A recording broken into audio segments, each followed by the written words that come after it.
Drylands, like these in Kenya, are home to more than 2 billion people around the world. Despite their challenging climates, they can be rich in natural resources, providing valuable grazing, food, fuel, medicines and construction materials to those who live in them. Yet in recent times, traditional ways of managing the land have been overridden by a destructive competition for resources. In some places, discriminatory laws and shifts to more intensive agriculture have increased the problems caused by an already uncertain climate. The results are environmental damage and deep rural poverty.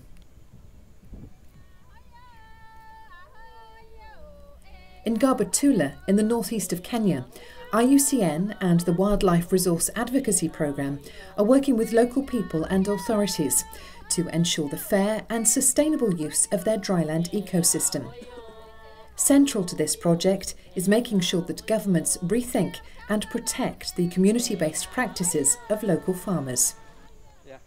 Here, the local vet has just removed a burdock seed from this cow's eye, allowing it to return to graze in the communal pastures with the rest of its owner's herd. Cattle like these are of great importance to the 40,000 people in Garba Tula whose livelihoods depend on them for food and income. For the rest of Kenya also, this method of mobile pastoral farming accounts for 50% of Kenya's agricultural gross domestic product. Yet, in recent times, such traditional pastoralism has been criticised as a backward mode of agriculture that ties its workers to poverty, as well as leading to desertification and the decline of wild animal species. IUCN is working to reverse these negative assumptions. Recent studies have shown that nomadic farming is 20% more productive than ranching in terms of annual calf and milk production. From the conservation perspective, pastoral grazing is now understood to enhance biological diversity within the wider ecosystem, to stimulate the growth of pastures, reduce the presence of weeds, and improve mineral and water processes. Unlike more intensive forms of agriculture that leave the soil exposed to the effects of erosion and carbon loss, pastoral farming gives security to both people and nature. As a result, IUCN aims to protect pastoralism by working with local representatives to ensure that traditional rights of resource access are recognised by the government. The main focus of the project is documenting the traditional knowledge, the indigenous knowledge of the pastoralists, and taking it to a level where that particular knowledge is a bylaw at the county level. A second aspect of protecting pastoral farming's future involves working with farmers themselves to improve the sustainable use of their resources.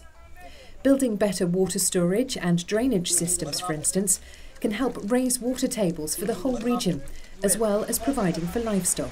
Over 400 cows per day for this well. The water level gets recharged, but this is very labor intensive. The project is looking for a better technology, a better way that can free labor and improve their livelihood. The project has also opened up new opportunities for development and investment, such as linking pastoralists to markets and the creation of an eco-tourist village. We come with an intention to promote our culture. The small amount we are getting from the tourists, we use to educate our children. We can sell our curio artifacts to the guests, and also the guests can come and sleep in our bandas. We have the traditional bandas here.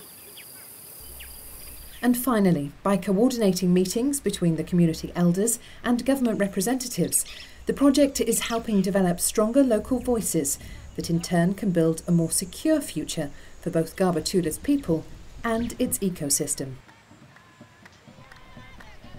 As the projects in Garba Tula are beginning to show, managing such a common pool of resources benefits greatly from closer interaction between local customary practices and national government.